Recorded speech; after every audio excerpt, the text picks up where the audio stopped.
Hello friends, we are covering the dynasties of Magad, and in the last few videos we have already covered the Haryang dynasty, Shishunag dynasty and Nand dynasty. While studying the Nand dynasty, we had seen that Mahapadmanand ruled Magad from 366 BC to 329 BC. When he acquired Magad from Shishunag dynasty, at that time the territorial area of Magad looked something like this on the map. But due to Mahapadmanand's expansionist policies and war victories, the territorial area of Nand dynasty expanded rapidly. Due to this reason, he generated enormous wealth, and the discussions of this wealth were spread far and wide. In fact, Tamil Sangam work Ahana Nuru also mentions about his wealth.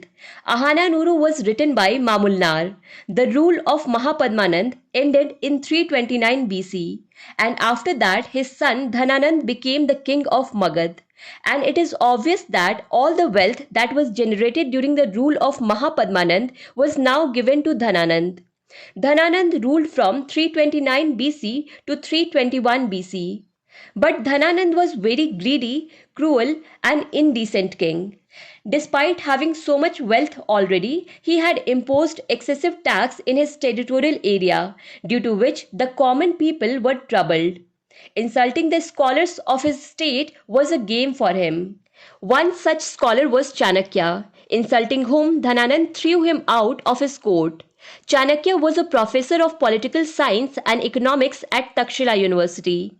Chanakya decided to answer this insult, and he took a pledge that he will not tie his braid, that is tuft of hairs, until he uproots the Nand dynasty from Magad. So now there was only one aim of his life, and that was to replace Dhananand with a worthy person as the king of Magad. But for this, he was looking for a person who had a spark inside him, one who has such talent that he can be prepared for such a big responsibility. One day, on his way from Magad to Takshila, he met a child, in whom he saw the spark he wanted. To this child he taught both scriptures and weapons in the University of Takshila. And after 8 years of hard training, now this child was fully ready to challenge the Nand dynasty. This child's name was Chandragupta Maurya, but these things were happening around 327 BC, the time when Alexander started attacking the northwest region of India. And by 326 BC, Alexander had completely acquired the region up to the Vyas river. But because his army did not want to go further with him in this expedition, that is why Alexander had to return from here. But before doing so, he divided the regions he had acquired into some provinces and appointed his Greek commanders there. So now the situation is that the northwestern region of India has been handed over to the Greek governors by Alexander. And on the other hand, Chandragupta had also roamed in the forest and prepared a small army of tribals to challenge Nand dynasty. With this army, Chandragupta attacked the capital of Nand dynasty. But the plans of Chandragupta and Chanakya completely failed in front of Dhananand's army. In such a situation, Chandragupta and Chanakya ran away after saving their lives. They were hiding here and there by changing disguise for a long time. One day they reached a house where a mother was scolding her son because he had burned his hand while eating hot rice. Mother scolded him and explained that hot food should never be eaten from the center because the food in the center is the hottest.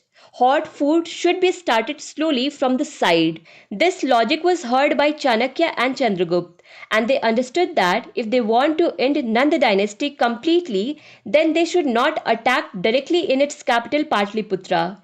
Instead, they should start with outskirt of Nand dynasty. In such a situation, the best place for Chandragupta and Chanakya was Takshila.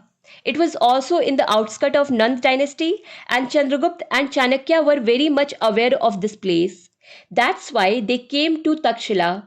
After coming here, they made alliance with local king Parvartak.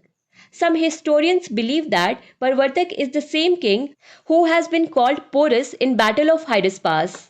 Due to these alliances, the control of Chandragupta Maurya was gradually expanded to the whole of Punjab, and this year was 321 BC.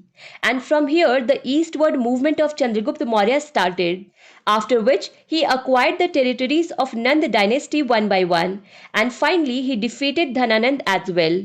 And thus, in 321 BC, Chandragupta Maurya became the king of Magad, and the rule of Maurya dynasty started in Magad. It started with the Mauryan Empire. The Mauryan Empire lasted from 321 BC to 184 BC.